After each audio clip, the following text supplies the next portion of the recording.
안녕하세요. 미래를 설계하라 경제잡화사전 진행의 정소희입니다. 오늘은 전승현, 심예희, 고소영 아나운서와 함께합니다. 안녕하세요. 안녕하세요. 네, 오늘 뉴욕 증시와 국내 증시 모두 하락하는 하루였는데요. 오라크발 충격과 마이크론의 깜짝 실적 발표가 엇갈리면서 미국 기술주들 롤러코스터 장세를 보였습니다. 이 여파로 국내 증시도 장 초반부터 하락하면서 흔들렸는데요. 이와 관련한 내용들 오늘 하나하나 자세히 짚어보도록 하겠습니다. 먼저 간밤 마감한 뉴욕 증시 상황 전승현 아나운서와 알아보려고 하는데요. 전승현 아나운서 전해주시죠. 네, 미국 증시 마감 시황 전해드립니다. 뉴욕 증시는 인공지능, AI 인프라 투자에 대한 수익성 우려가 부각되며 일제히 하락 마감했습니다. 오라클의 대규모 AI 데이터 센터 투자 차질 소식이 전해지면서 기술주 전반으로 투자 심리가 위축된 모습입니다. 뉴욕 증권 거래소에서 다우존스 0.47% 하락한 47,000선에 마감했고요. S&P 500 지수는 1.16% 내린 6,700선, 기술주 중심의 나스닥 지수는 1.81% 밀린 22,600선에 거래 마쳤습니다. 파이낸셜 타임스는 오라클의 AI 데이터 센터 프로젝트에서 핵심 투자자인 블루아울 캐피털이 이탈할 가능성이 제기됐다고 보도했는데요. 대규모 설비 투자와 부채 증가로 인해 수익성이 악화됐다는 판단이 배경으로 전해졌습니다. 이 여파로 AI 관련주를 중심으로 매도세가 확대됐고 시장에서는 대규모 AI 인프라 투자의 지속 가능성과 투자 수익률에 대한 우려가 재차 부각됐습니다. 다만 연준의 크리스토퍼 윌러 의사는 고용 둔화 흐름을 언급하며 추가 금리 인하 여지가 남아있다고 밝혀 낙폭을 일부 제한했습니다. 다음으로 히트맵 열어서 오늘 미증시 종목별 움직임도 짚어보겠습니다. 먼저 기술주 중심으로 붉은색이 주들어지는데요. AI 투자 논란의 중심에 선 오라클은 하루 만에 5% 넘게 하락했고요. 대형 기술주, 이른바 매그니피센트 종목들도 모두 약세를 나타냈습니다. 엔비디아가 3% 넘게 밀렸고 애플과 아마존도 1% 안팎의 하락률을 기록했습니다. 알파벳과 메타 역시 동반 약세였고 테슬라는 4% 넘는 낙폭을 보였습니다. 반도체 업종 전반도 부진했습니다. 브로드컴과 AMD가 각각 4%대, 5%대 하락했고 마이크론과 인텔, 퀄컴 등 주요 반도체 종목들이 일제히 약세를 나타내며 필라델피아 반도체 지수는 3% 넘게 하락했습니다. 반면 에너지 섹터는 비교적 선방했는데요. 국제유가가 5거래일 만에 반등하면서 엑슨모빌과 쉐브론 등 에너지 종목들이 상승 흐름을 보였습니다. 업종별로 보면 IT와 커뮤니케이션, 산업재 섹터가 약세였고 에너지 섹터는 유가 반등에 힘입어 상승 마감했습니다. 다음으로 글로벌 이슈 살펴보겠습니다. 중국이 서방이 수년간 막아왔던 최첨단 반도체 기술에 한 발 더 다가섰다는 보도가 나왔습니다. 로이터 통신에 따르면 중국은 선전의 고보안 연구소에서 극자외선 EUV 리소그래피 장비의 국산 프로토타입을 개발해 현재 시험 가동에 들어간 것으로 전해졌습니다.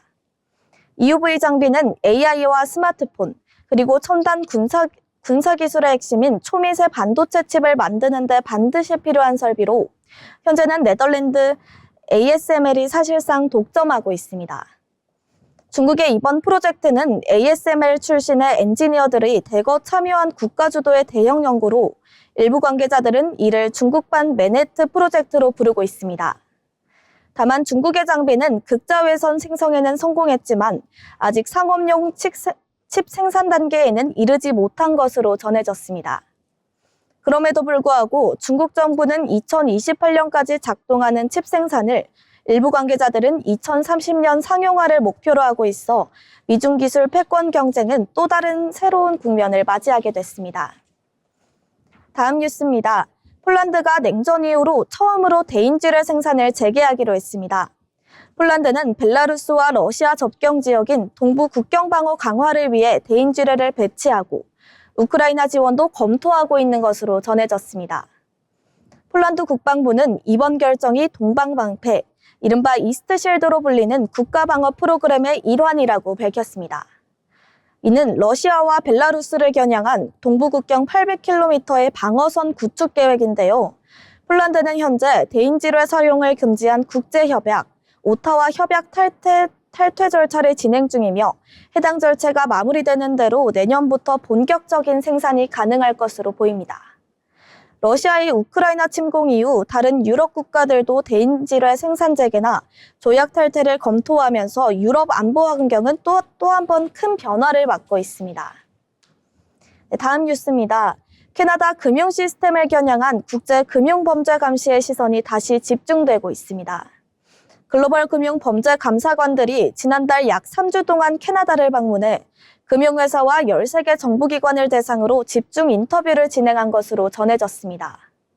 이번 방문에는 미국에서 대규모 자금 세탁 사건으로 사상 최대 규모의 벌금을 낸 TD은행 경영진도 포함된 것으로 알려졌습니다. TD은행은 지난해 미국 당국과의 사건을 마무리하며 약 30억 달러에 달하는 벌금을 납부했는데 이 여파로 캐나다 금융권 전반에 대한 국제사회의 신뢰도 점검이 이루어지고 있다는 분석입니다. 이번 점검은 국제자금세탁방지기구의 정기평가를 앞두고 진행됐으며 부정적인 평가가 나올 경우 해외 투자와 국가 신인도에 부담이 될 수 있다는 우려가 나오고 있습니다. 캐나다는 2016년 마지막 평가에서 자금 세탁 방지 체계가 미흡하다는 지적을 받은 바 있어 이번 결과에 더욱 촉각을 곤두세우고 있습니다. 다음 이슈입니다. 미국 미디어 업계를 뒤흔들고 있는 대형 인수진에서 워너브라더스 디스커버리 이사회가 파라마운트의 적대적 인수 제안을 공식 거부했습니다. 워너브라더스 이사회는 약 1,000억 달러 규모의 파라마운트 인수안에 대해 자금 조달이 불확실하고 주주들에게 위험이 크다고 판단했습니다. 이사회는 파라마운트가 전액 보증된 인수라고 주장했지만 실제로는 구속력 있는 자금 약속이 없다고 반박했습니다. 반면 워너브라더스는 넷플릭스와의 합병 계약이 재무 구조가 안정적이고 구속력이 있다며 우선 협상 대상으로 유지하겠다는 입장입니다. 이번 인수전은 워너브라더스의 영화, TV 스튜디오와 스트리밍 사업, 핵심 프랜차이즈의 향방을 가를 중요한 분수령이 될 전망입니다. 다음 뉴스입니다. 금값이 최근 수십 년 사이 가장 가파른 상승세를 보인 가운데 내년에도 추가 상승이 이어질 수 있다는 전망이 나오고 있습니다. 국제금값은 2025년 한 해 동안 1979년 오일 쇼크 이후 가장 큰 폭으로 상승했으며 최근 2년 사이 가격이 2배 가까이 뛰었습니다. 통상 이 정도 상승 뒤에는 조정 전망이 나오는 경우가 많았지만 JP모건과 뱅크 오브 아메리카 그리고 금속 전문 컨설팅 업체 메탈스 포커스는 금값이 2026년에는 트로이 온스당 5,000달러까지 오를 수 있다고 내다봤습니다. 실제로 현물 금 가격은 올해 10월 사상 최고치인 4,381달러를 기록했는데 불과 올해 초까지만 해도 3,000달러를 넘긴 적은 없었습니다. 이번 상승세의 배경으로는 각국 중앙은행의 금 매입 확대와 투자자 저변 확대가 꼽힙니다. 특히 중앙은행들은 5년 연속 달러 자산 비용을 줄이고 금 보유를 늘리고 있어 금값의 하방을 지지하고 있다는 평가입니다. 다만 국제결제은행 BIS는 금과 주식 가격이 동시에 급등하는 형상은 반세기 만에 처음이라며 자산시장 전반의 과열 가능성에 대해서는 경계가 필요하다고 지적했습니다. 금은 다시 한번 불확실성의 시대를 대표하는 핵심 안전자산으로 부각되고 있습니다. 네, 마지막 뉴스입니다. 최근 암호화폐 시장의 급격한 조정 이후 투자자들의 움직임에 변화가 나타나고 있습니다. 한때 가장 뜨겁게 주목받았던 암호화폐 시장이 큰 폭의 하락을 겪으면서 투자자들은 이전보다 훨씬 신중한 태도를 선보이고 있습니다. 일부 투자자들은 단순한 가격 상승 베팅에서 벗어나 위험을 분산하고 관리하는 전략으로 이동하고 있는 것으로 나타났습니다. 실제로 암호화폐 투자 방식은 빠르게 다양해졌는데요. 직접 코인을 매수하는 방식뿐만 아니라 비트코인 현물 ETF, 옵션과 선물 같은 파생 상품, 암호화폐 채굴 기업이나 거래소 관련 주식까지 선택지가 크게 늘어났습니다. 하지만 이 같은 투자 수단의 확대는 레버리지 사용 증가와 고평가 논란, 자금 조달 부담 등과 맞물리며 투자 성과의 격차를 키우는 요인이 되기도 했습니다. 전문가들은 이번 조정을 계기로 암호화폐 시장이 무조건적인 상승 기대에서 벗어나 보다 성숙한 투자 전략의 단계로 접어들고 있다고 평가하고 있습니다. 네, 지금까지 미국 증시 마감 상황과 글로벌 이슈 전해드렸습니다. 네, 전승현 아나운서가 내용 잘 전해주셨습니다. 이 중국은 중국판 맨해튼 프로젝트로 기술 자립을 꿈꾸고 있고 유럽은 다시 지뢰를 생산하면서 국경을 걸어 잠그고 있는 모습인데요. 이렇게 각국 중앙은행들이 금을 사 모으고 있는 것도 결국에는 이 불확실한 신냉전 시대에 대비하기 위해서일 것 같습니다. 세계가 이렇게 각자 도생으로 향하고 있는 지금 우리 경제와 기업들이 과연 어떻게 대응을 해야 할지 고민을 해봐야 되는 시점인 것 같습니다. 네, 그럼 이어서 투자에 앞서서 알아두면 좋을 이슈들을 정리한 모이슈 시간입니다. 오늘은 심예희 아나운서가 준비했습니다. 어떤 내용일까요? 네, 이번 모이슈 시간은 최근 인공지능 시대와 함께 새롭게 등장한 개념 슬롭으로 준비했습니다. AI 기술이 발전하면서 콘텐츠 생산 속도는 빨라졌지만 그 이면에서 정보의 질과 신뢰성에 대한 우려도 함께 커지고 있는데요. 그 중심에 바로 슬롭이라는 단어가 있습니다. 슬롭은 원래 음식물 찌꺼기나 질 낮은 사료를 뜻하는 말인데요. 최근에는 IT와 미디어 업계에서 AI가 대량 생산한 저품질 콘텐츠를 지칭하는 용어로 새롭게 쓰이고 있습니다. 텍스트, 이미지, 영상까지 AI로 누구나 손쉽게 콘텐츠를 만들 수 있게 되면서 의미 없는 정보, 반복된 주장, 검증되지 않는 콘텐츠가 인터넷 공간을 빠르게 채우고 있는 상황입니다. 이 현상이 왜 문제로 떠오르고 있는지 지금부터 살펴보겠습니다. 먼저 슬롭은 짧은 시간 안에 수많은 콘텐츠를 만들어낼 수 있다는 강력한 장점을 지닌 생성형 AI로부터 생성됐습니다. 하지만 이 과정에서 사실 확인이나 맥락 이해 없이 기존 데이터를 단순 조합한 결과물이 대량으로 쏟아지게 됩니다. 조회수, 광고 수익, 검색 노출을 누린 AI 자동 콘텐츠가 늘어나면서 정보의 양은 폭증했지만 콘텐츠의 평균 품질은 오히려 떨어지고 있다는 지적이 나오고 있습니다. 문제는 이 슬롭이 단순한 불편을 넘어 정보 생태계 전반에 영향을 준다는 점입니다. 검색 엔진에는 유사한 AI 글들이 상위에 노출되고 SNS와 영상 플랫폼에서는 내용 없는 요약 영상과 자극적인 콘텐츠가 알고리즘을 타고 빠르게 확산됩니다. 그 결과 정확한 정보와 전문가의 분석이 슬롭에 묻혀버리는 현상이 발생하고 있고 사용자들은 무엇을 믿어야 할지 혼란을 겪게 됩니다. 슬롭의 확산은 AI 산업에도 역설적인 문제를 낳고 있습니다. AI는 기존 데이터를 학습해 발전하는데 인터넷에 슬롭이 많아질수록 AI가 다시 슬롭을 학습하는 악순환 구조가 만들어질 수 있기 때문입니다. 이 때문에 일부 빅테크 기업과 플랫폼들은 AI 생성 콘텐츠 표시 의무화, 검색 알고리즘 조정, 콘텐츠 품질 기준 강화 등을 검토하거나 이미 도입하고 있습니다.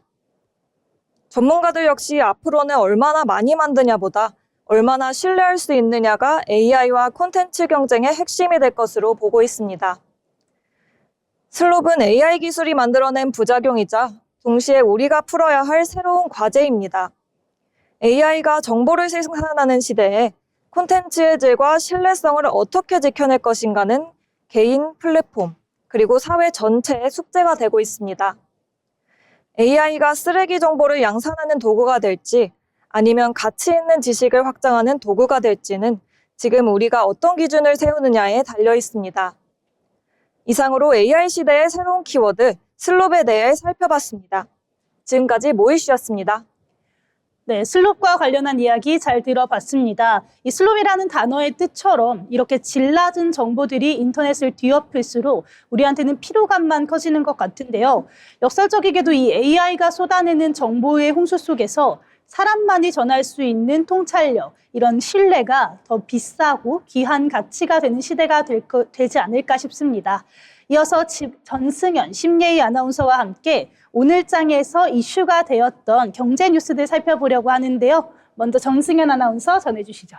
네, 뉴스 브리핑 시작하겠습니다. 김건희 씨의 모친 최은순 씨가 25억 원이 넘는 과징금을 체납한 가운데 지자체가 최씨 소유 부동산을 강제 처분하는 절차에 들어갔습니다. 경기 성남시는 최 씨가 보유한 서울 강동구 상가 건물과 서울 시내 토지 등 두 곳에 대해 한국자산관리공사에 공매를 의뢰했다고 밝혔습니다. 최 씨는 차명으로 토지를 매입한 혐의로 지난 2020년 약 27억 원의 과징금을 부과받았지만 현재까지 대부분을 납부하지 않아 체납액은 25억 500만 원에 달합니다. 개인 기준으로는 이 분야 전국 최고액 체납자입니다. 성남시는 이달 15일까지 최후 납부 기한을 제시했지만 최 씨는 납부 계획을 밝힌 뒤 실제 납부는 하지 않은 것으로 전해졌습니다. 경기도가 파악한 최 씨 소유 부동산은 서울과 경기, 충청, 강원 등 전국에 최소 21건으로 수백억 원대 자산가임에도 과징금을 내지 않고 있다는 점에서 비판이 커지고 있습니다. 지자체는 모든 부동산을 이미 압류한 상태이며 감정평가를 거쳐 공매 절차를 진행해 체납과징금을 끝까지 징수하겠다는 방침입니다. 다음 뉴스입니다. 통일교가 추진해온 하늘해저 터널 사업과 관련해 부울경 지역을 관할하는 통일교 5지구가 정치권 로비의 핵심 역할을 했다는 의혹이 제기되고 있습니다. 하늘해저 터널 협력의 명목의 자리에는 특정 통일교 간부가 지속적으로 동석한 것으로 알려졌고 지금까지도 정치인들이 해당 간부가 주관한 통일교 행사에 축사나 축전을 보낸 사실이 확인됐습니다. 통일교 부산 울산 지역 간부인 반모 씨는 지역 여야 정치인들과 접촉하며 하늘해저 터널 추진에 관련한 정황이 포착됐고 지난 5월 부산 울산 회장으로 임명됐습니다. 이에 대해 해당 정치인들은 초청을 받아 의례적으로 참석하거나 축전을 보낸 것일 뿐 통일교 사업과 직접적인 관련은 없다는 입장을 밝혔습니다. 통일교의 대규모 사업 추진 과정에서 정치권 접촉이 적절했는지를 두고 논란은 이어지고 있습니다. 제가 준비한 뉴스는 여기까지입니다.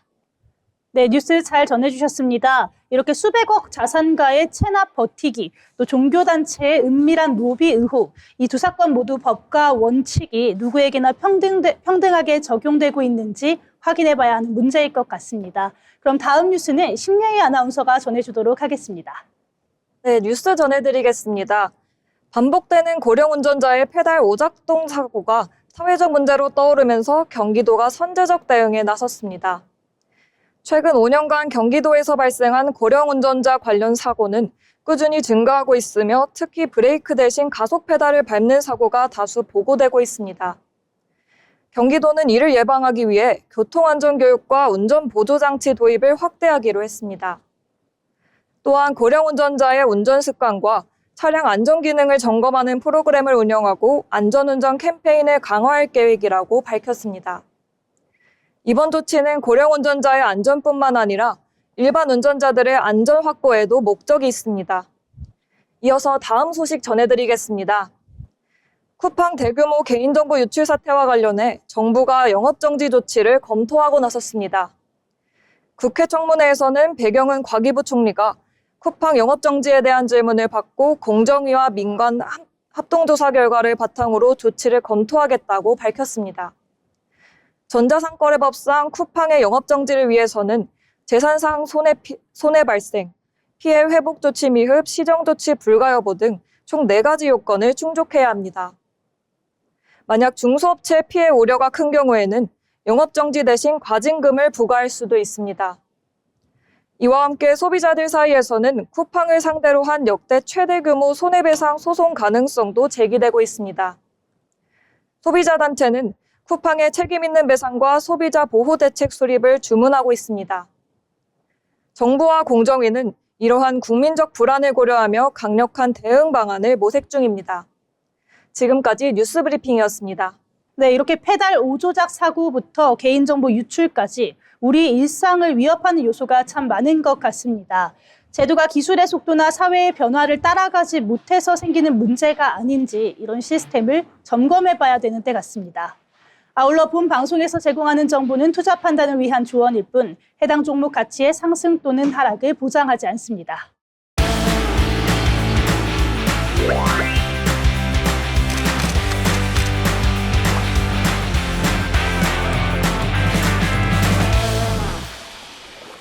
안녕하세요. 축제와 맛집 소식을 전해드리는 어디 갈까 시간입니다. 어느덧 크리스마스 날이 성큼 다가오고 있습니다.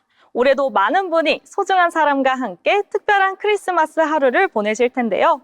하지만 이 연말에 모이는 인파와 추위 때문에 밖으로 나서는 것이 망설여지는 분들도 계실 것 같습니다. 그래서 오늘 제가 준비한 소식은요. 추위 걱정 없이 따뜻한 실내에서 즐길 수 있는 크리스마스 뮤지컬 소식입니다. 바로 크리스마스 캐롤 뮤지컬 소식인데요. 이 포스터 속 크리스마스 트리만 봐도 연말 분위기가 물씬 납니다. 찰스 디킨스의 원작 소설 구두쇠 에버니저 스크루지를 바탕으로 서울시 뮤지컬단이 새롭게 선보이는 공연입니다. 줄거리를 간단히 소개해드리겠습니다. 사람보다 돈이 더 중요한 인물 스크루지. 어느 크리스마스 이브 밤 그의 앞에 3명의 정령이 나타납니다. 정령들과 함께 과거와 현재 그리고 미래를 여행하며 남은 인생을 어떻게 살아가야 할지 스크루지는 차츰 깨닫게 되는데요. 결국 그가 마주하게 되는 진실은 돈이 아니라 사람의 소중함이었습니다. 하지만 누구보다 따뜻했던 스크루지가 어째서 돈만을 쫓게 되었는지 그 결정적인 그날의 사연을 알게 된다면 스크루지를 마냥 미워할 수만은 없게 되는데요. 그 이야기는 공연을 통해서 확인해 보시길 바랍니다. 뮤지컬 크리스마스 캐럴은 12월 5일부터 12월 28일까지 세종문화회관 M시어터에서 공연됩니다. 공연 시간은 요일별로 상이하니 꼭 확인해 주시기 바랍니다. 회차마다 출연 배우가 다르고 총 21명의 배우가 무대에 오르며 인터미션 없이 러닝타임은 약 100분입니다. 5세 이상 관람 가능하며 티켓 가격은 R석 8만 원, S석은 6만 원입니다. 다양한 할인 혜택도 진행 중이라고 하니 공식 홈페이지에서 참고해 주세요. 공연 속 이런 대사가 등장합니다. 사람은 변하지만 돈은 변하지 않는다. 하지만 이 작품이 전해지고 있는 메시지는 분명합니다. 결국 우리 곁에 남는 것은 돈이 아니라 사람의 온기일 테니까요.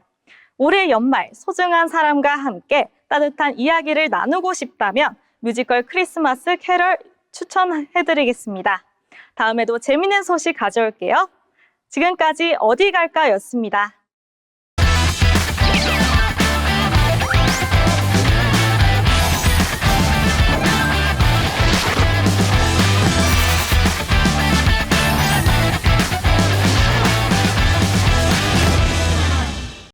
네, 이번 시간은 부자가 되고 싶은 아나운서들이 모여 주식 이야기, 경제 이야기 나눠보는 돈의 맛 시간입니다. 먼저 오늘 마감한 국내 증시 상황 알아보고 가려고 하는데요. 고소영 아나운서 국내 증시 전해주시죠. 12월 18일 국내 증시 마감 시황 전해드립니다. 코스피는 오늘 약하권의 움직임 보여주면서 3,994선에 장 마감했습니다. 오늘 유가증권 시장의 매도세는 외국인과 기관이 주도했습니다. 특히 외국인은 3,500억 넘게 매도하고 기관은 1,005억 매도, 개인은 4,230억 매수했습니다. 코스닥은 1% 가까이 하락하며 901선에 거래를 마쳤습니다. 코스닥은 오늘 외국인과 기관이 900억, 107억 매도했는데요. 개인은 1,000억을 사들였습니다. 다음은 시총상위 종목들의 흐름을 살펴보겠습니다. 먼저 코스피 시총상위 종목입니다. 삼성전자 전일 대비 0.28% 하락하면서 10만 7,600원에 장 마감했습니다. SK하이닉스는 강보합권 움직임 보여주면서 55만 2천원 종가 기록했습니다. 특히 LG에너지솔루션은 8% 넘게 급락했는데요. 포드와의 배터리 공급 계약이 해지되면서인지 오늘 37만 8,500원에 장 마감했습니다. 두산 에너지빌리티는 오늘 1% 가까이 내리면서 7만 4,500원에 거래를 마쳤습니다. 다음은 코스닥 시총상위 종목 흐름을 살펴보시죠. 알테오젠 2.38% 오르면서 43만 1,000원에 장 마감했습니다. 에코프로비엠과 에코프로는 각각 7%, 5% 가까이 하락하며 15만 4,200원, 9만 8,400원에 마감했습니다. ABL 바이오는 2.5% 가까이 오르며 18만 6,600원에 마감, 레인보우 로보틱스는 2.8% 하락하며 43만 4,500원에 장 마감했습니다. 지금까지 국내 증시 마감 시황이었습니다. 네, 오늘 이렇게 국내 증시 4,000피가 붕괴되면서 시장이 하락하는 모습을 보였는데요. 오라크발 냉풍에 얼어붙은 시장이 굉장히 흔들리는 모습이었습니다. 오늘 낙폭을 줄이면서 4,000선을 회복하는 듯 했으나 다시 하락을 하면서 결국 3,990선에서 종료됐습니다. 오늘은 개인 홀로 매수를 하는 모습이었고요. 기관과 외국인은 팔아치우면서 하락 주도했습니다. 이어서 오늘 장에서 이 주목받았던 종목들을 소개하는 특징주 브리핑 시간 가져보려고 하는데요. 먼저 전승현 아나운서가 준비한 특징주부터 알아보도록 하겠습니다. 네, 저는 오늘 계양전기를 준비했는데요. 계양전기가 상한가를 기록하며 52주 신고가를 새로 썼습니다. 계양전기는 전일 현대 트랜시스와 로보틱스 모듈 공급 계약을 체결했다고 공시했는데요. 계약 기간은 2030년 12월 31일까지이며 공급 지역은 국내입니다. 계약 조건상 계약금과 선급금은 없고 계약 금액은 현대 트랜시스의 비밀 유지 요청에 따라 공개되지 않았는데요. 계약 금액은 향후 경영상 비밀 유지 사유가 해소되면 제공시될 예정입니다. 계양전기는 1977년 전동공구 제조와 판매를 목적으로 설립돼 유가증권 시장에 상장된 기업으로 2023년에는 투자 부문을 해성산업에 분할 합병했습니다. 현재 산업용품 부문에서는 전동공구와 소형 엔진, 산업용구를 생산 판매하고 있으며 전장품 부문에서는 차량용 모터를 현대차와 기아 등 완성차 업체에 납품하고 있습니다. 네, 오늘 계양전기 차트 한번 보고 가겠습니다. 계양전기 오늘 1620선에 시작했고요. 29% 넘게 치솟은 2040선에 장 마감하며 52주 신고가를 갈아치우는 모습 볼 수 있습니다. 네, 오늘 계양전기 이렇게 폭발적인 상승세를 보여줬는데요. 이렇게 드릴과 모터를 만들던 회사가 이제는 로봇이라는 날개를 달았습니다. 전동공구의 명가였던 계양전기가 로보틱스 모듈로 사업 영역을 확장하면서 이 시장에서도 기업 가치를 새롭게 평가하고 있는 모습인데요. 단순한 테마주가 아니라 실질적인 수주로 증명했다는 점이 굉장히 인상적입니다. 거기에 더해서 계약 금액을 밝히지 않겠다라고 이야기한 점이 오히려 투자자들의 투심을 자극한 것으로 보입니다. 게다가 현대 트랜시스라는 든든한 파트너와 2030년까지 손을 잡았다는 사실만으로도 시장에서는 이미 잭팟으로 해석을 하고 상한가로 답해주고 있습니다. 과연 이 베일에 쌓인 계약이 실적에는 어떤 영향을 미칠지 한번 지켜보면 좋을 것 같습니다. 이어서 제가 가져온 특징주도 함께 살펴보려고 하는데요. 어제도 저희가 한화갤러리아 소개해드렸습니다. 근데 어제도 상한가를 기록하면서 거래를 마감했는데 오늘도 굉장히 좋은 모습 보였습니다. 이렇게 한화갤러리아 주가 급등의 배경에는 전날 H&Q 에쿼티 파트너스와 파이브가이즈 지분 매각 관련 MOU를 체결했다고 공시한 것이 있는데요. 이번 MOU는 갤러리아 백화점 등 본업에 더 집중하기 위한 행보로 한화갤러리아는 파이브가이즈 지분 매각으로 3배가량의 차익을 거뒀습니다. 여기에 더해서 오늘은 최근 김승현 한화그룹 회장의 차남이죠. 김동원 한화생명 사장과 삼남인 김동선 한화갤러리아 부사장이 지배구조의 정점에 있는 한화에너지의 지분을 매각하기로 했다는 소식에 투심이 한 번 더 몰리는 모습이었는데요. 시장에서는 장남인 김동관 한화그룹 부회장 체제가 굳혀지는 것으로 평가하는 한편에 그룹 내의 금융과 유통 계열사를 각각 이끌고 있는 김동원 사장과 김동선 부사장의 신사업 투자가 이어질 것으로 기대하고 있는 모습입니다. 이 그룹 내 유통 계열사인 한화갤러리아 역시 이번 후계구도 명확화로 인해서 향후 투자 여력이 확대될 것이란 기대감이 함께 들어오면서 주가 상승까지 이어진 것으로 보입니다. 이렇게 오늘 한화갤러리아 함께 알아봤고요. 다음 종목은 예희 아나운서가 준비했다고 합니다. 어떤 종목일까요? 네, 제가 준비한 오늘의 특징주는 삼성에피스홀딩스입니다. 삼성에피스홀딩스가 지배구조 개편 기대감과 바이오 자회사 가치 부각 이슈가 겹치며 강세를 보였습니다. 시장에서는 삼성에피스홀딩스가 바이오 사업의 핵심 지주 역할을 맡고 있다는 점에 주목하고 있는데요. 특히 보유하고 있는 바이오 시밀러 사업 관련 자회사들의 성장성이 재조명되면서 그동안 상대적으로 저평가됐던 순자산 가치의 재평가 기대감이 주가를 끌어올린 것으로 풀이됩니다. 삼성에피스홀딩스는 직접적인 생산이나 판매보다는 바이오 사업의 전반을 이루는 투자 지배구조의 중심축 역할을 하고 있습니다. 이 때문에 시장에서는 단기 실적보다는 향후 사업구조 개편, 자회사 가치 현실화, 추가 상장 가능성 등에 더 큰 관심을 두는 모습입니다. 최근 바이오 업종 전반이 다시 한번 주목받고 있다는 점도 긍정적인데요. 글로벌 의약품 시장에서 바이오 시밀러 경쟁력이 부각되면서 관련 사업을 보유한 지주 성격의 기업들로 수급이 확산되는 흐름이 나타나고 있습니다. 증권가에서는 삼성에피스홀딩스는 단기 실적보다는 보유 자회사의 성장성과 지배구조 변화 가능성이 핵심 투자 포인트라며 향후 구체적인 구조 개편이나 사업 관련 뉴스가 나올 경우 주가 변동성이 추가로 확대될 수 있다고 평가하고 있습니다. 네, 그럼 삼성 에피스홀딩스 차트 함께 살펴보겠습니다. 급락 하루 만에 장 초반부터 4% 이상 상승하며 추세 전환 시도에 나선 모습인데요. 특히 기관과 외국인 수입이 유입되면서 강한 탄력이 붙은 상황입니다. 오늘 삼성 에피스홀딩스는 장중 다소 주춤한 모습을 보였지만 장 초반부터 상승 흐름을 이어가며 강세로 거래를 마쳤습니다. 64만 8천 원에 거래를 시작해 최고가 72만 원 사이 움직임을 보이며 거래를 마쳤습니다. 변동폭이 큰 만큼 추격 매수보다는 지배구조 관련 추가 뉴스와 거래량 유지 여부를 확인하면서 신중하게 접근하는 전략이 필요해 보입니다. 네, 이렇게 삼성 에피스홀딩스 만나봤습니다. 요즘 바이오 업종 전체적으로 훈풍이 다시 불고 있는데요. 이 삼성 에피스홀딩스가 그 중심에 설 것 같습니다. 실적보다는 미래 가치와 구조 개편이라는 큰 그림에 베팅하는 자금들이 몰리고 있는 상황인데요. 과연 이 기대감이 주가를 어느 수준까지 끌어올릴지 앞으로 나올 뉴스들에 확인해 보시면 좋겠습니다. 이어서 승현 아나운서, 다음 특징주는 어떤 걸까요? 네, 다음으로 LG에너지솔루션 준비했습니다. LG에너지솔루션이 대규모 배터리 공급 계약 해지 소식에 시장의 주목을 받고 있습니다.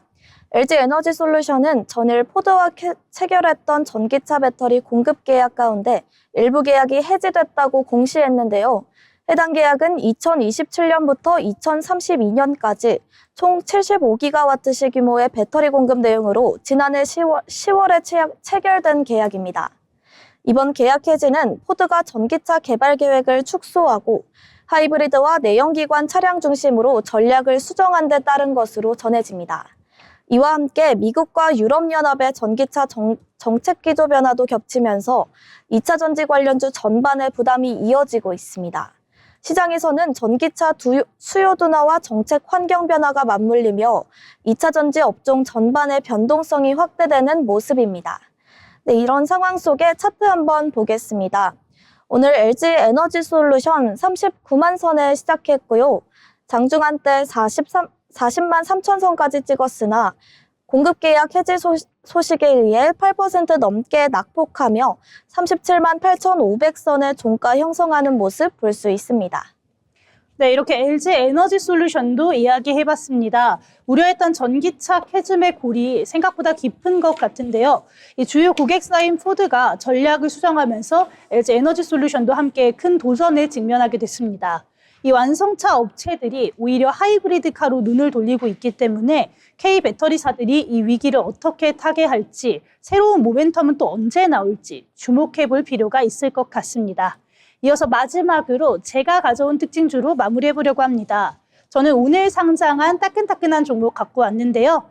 이 RG노믹스입니다. RNA 편집 바이오 업체인 RG노믹스가 오늘 코스닥 시장에 입성하면서 따따블에 성공하는 모습이었습니다. 2017년에 설립된 RG노믹스는 RNA 치환 효소 기반의 RNA 편집, 교정 플랫폼을 활용해서 항암제와 희귀 난치성 질환 치료제를 개발하고 있습니다. 현재 간세포암과 교모세포종을 대상으로 한 항암 유전자 치료제 RZ001을 개발 중인데요. 이 한국과 미국에서 임상을 진행 중에 있습니다.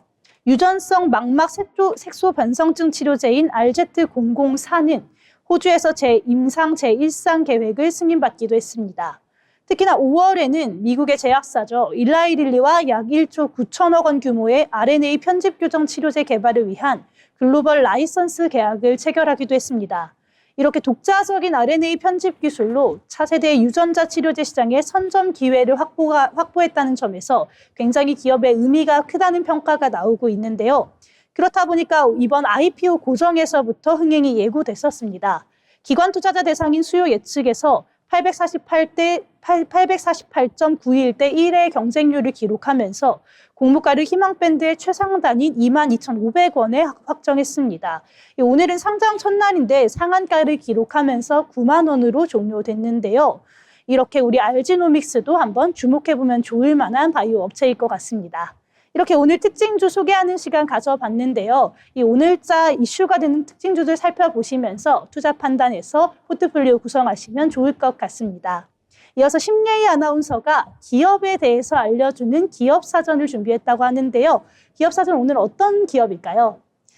네, 최근 헬스케어 산업에서는 인공지능과 바이오 기술을 활용한 정밀의료와 재생 의료 분야가 새로운 성장 동력으로 주목받고 있습니다. 오늘은 그중에서도 AI 기반 재생 의료 플랫폼과 3D 바이오 프린팅 기술을 중심으로 사업을 전개하고 있는 기업 로킷 헬스케어에 대해 살펴보겠습니다. 고령화 사회로 접어들면서 피부 손상, 조직 손상, 만성 상처와 같은 재생 치료에 대한 의료 수요가 지속적으로 증가하고 있는데요. 이런 흐름 속에서 기존 치료 방식의 한계를 보완할 수 있는 재생 의료 기술이 차세대 의료 기술로 주목받고 있습니다.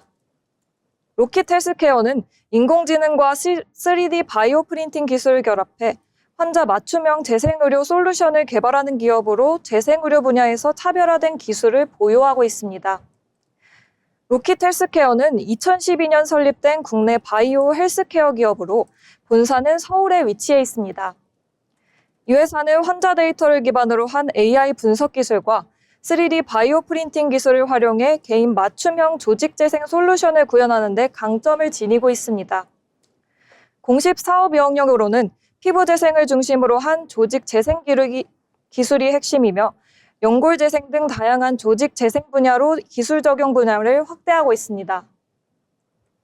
로킷 헬스케어의 비즈니스 모델은 단순한 의료기기 판매에 그치지 않고 재생의료 통합 플랫폼 제공에 초점이 맞춰져 있습니다. 환자의 상태를 분석하는 AI 소프트웨어, 3D 바이오 프린터, 바이오 잉크, 그리고 치료에 활용되는 재생의료 프로세스를 하나의 솔루션 형태로 제공합니다. 이를 통해 의료진은 환자 맞춤형 재생 치료를 보다 효율적으로 수행할 수 있고 재생의료 치료의 정밀도를 높일 수 있습니다. 기술 경쟁력 측면에서 로킷 헬스케어는 자체 개발한 3D 바이오 프린팅 기술과 재생의료 플랫폼 운영 경험을 주요 강점으로 내세우고 있습니다. 특히 피부 재생 치료 분야에서는 다수의 실제 적용 사례와 의료 현장 경험을 축적해왔으며 이를 기반으로 해외 의료기관과의 협력도 점진적으로 확대하고 있습니다.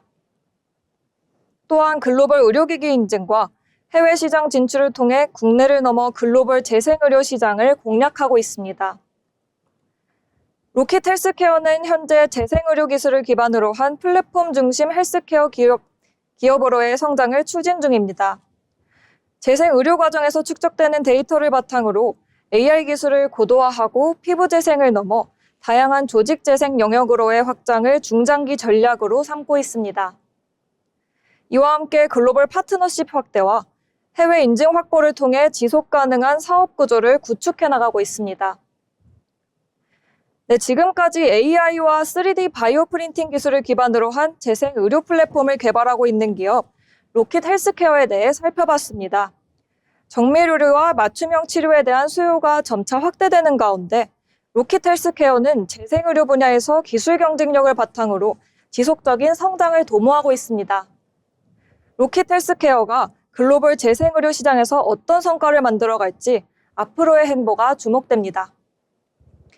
네, 이렇게 오늘 바이오 이야기 계속해서 하고 있는데요. 아무래도 시대가 변화하면서 국내외를 망라하고 바이오 산업들에 관심이 많은 것 같습니다. 특히나 이 고령화 사회로 갈수록 낡은 장기나 피부를 고쳐 쓰는 재생 의료 시장은 커질 수밖에 없겠는데요. AI가 상처를 분석하고 3D 프린터가 내 피부에 맞는 조직을 찍어낸다니 그야말로 영화 같은 일인 것 같습니다. 이 단순한 치료를 넘어서 조직을 재생한다라는 점에서 또 근본적인 솔루션을 제시했다라는 점에서 이 로킷 헬스케어의 성장 잠재력 굉장히 분명해 보입니다. 이렇게 K-바이오의 기술력이 글로벌 표준이 될 수 있을지 지켜보면 좋을 것 같습니다.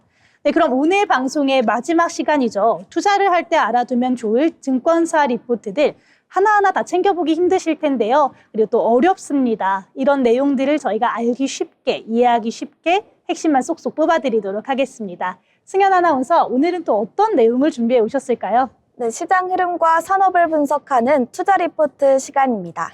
오늘은 실적의 바닥을 통과하며 다시 방향을 잡고 있는 기업이죠. LG전자를 살펴보겠습니다. LG전자는 최근 분기 실적만 놓고 보면 다소 부진해 보일 수 있는데요. 하지만 리포트가 말하는 핵심은 단기 실적이 아니라 2026년을 기점으로 한 체질 변화와 재평가 가능성입니다. 오늘은 왜 2025년 실적이 흔들렸는지, 그리고 왜 시장은 2026년을 보고 있는지 차근차근 정리해드리겠습니다.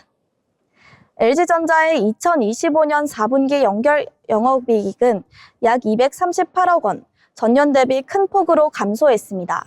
하지만 이 부진의 핵심 원인은 수요 둔화가 아니라 희망퇴직과 관련된 일회성 비용 약 3천억 원입니다.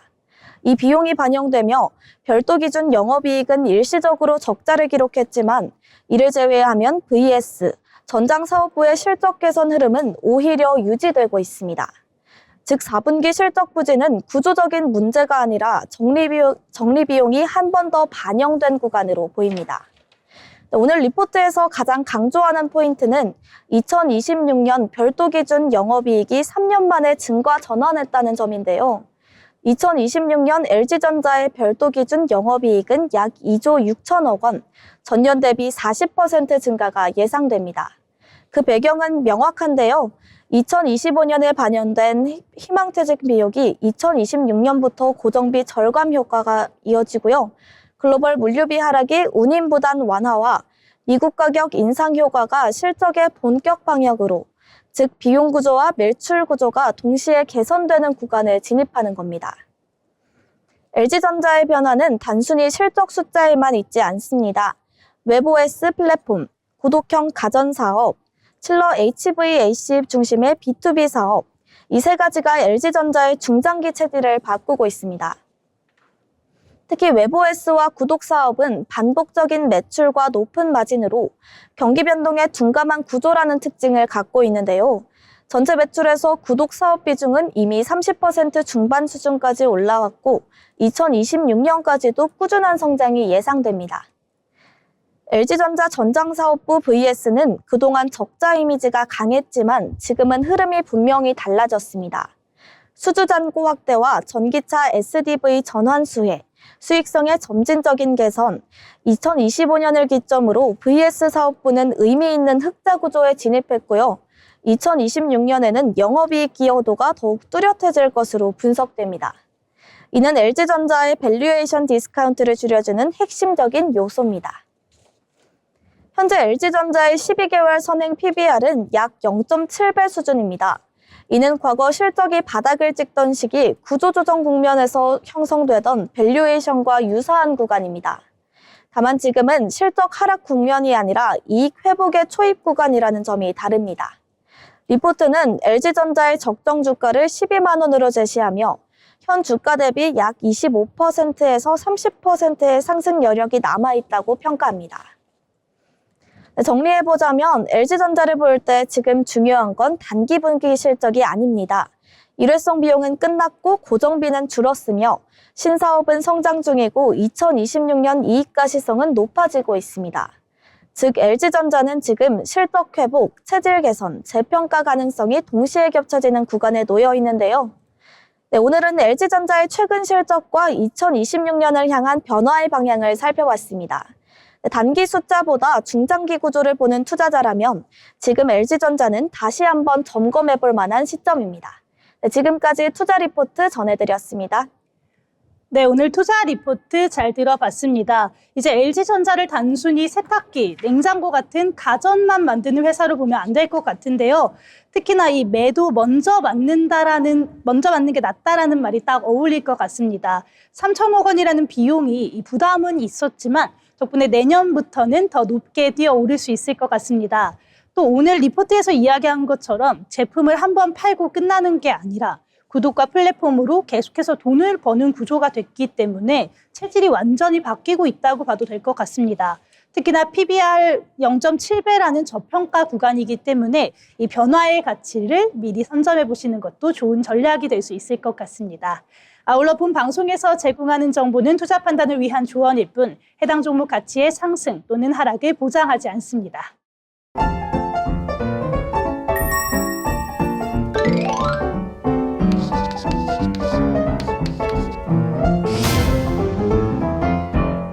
네, 오늘 방송 벌써 마칠 시간이 되었는데요.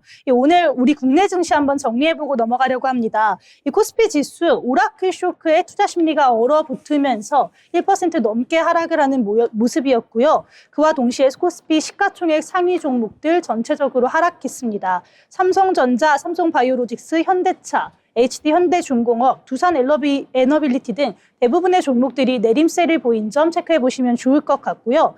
또 특징주에서 다뤘던 것처럼 LG 에너지솔루션의 9조 원대 공급 계약 해지 소식이 굉장히 큰 이슈로 작용을 하면서 크게 하락하는 모습을 보여줬습니다. 거기에 더해서 코스닥 시장도 마찬가지였는데요. 에코프로비엠과 에코프로 각각 7%대, 4%대 급락하면서 2차 전지들 전반적으로 약한 모습을 보였습니다. 그렇다면 오늘장 한 줄평으로 한번 되새겨 보려고 하는데요. 먼저 승연 아나운서, 오늘장 어떻게 볼 수 있을까요? 네, 오늘장 오라클 한파에 직격탄을 맞았다라고 정리해보고 싶은데요.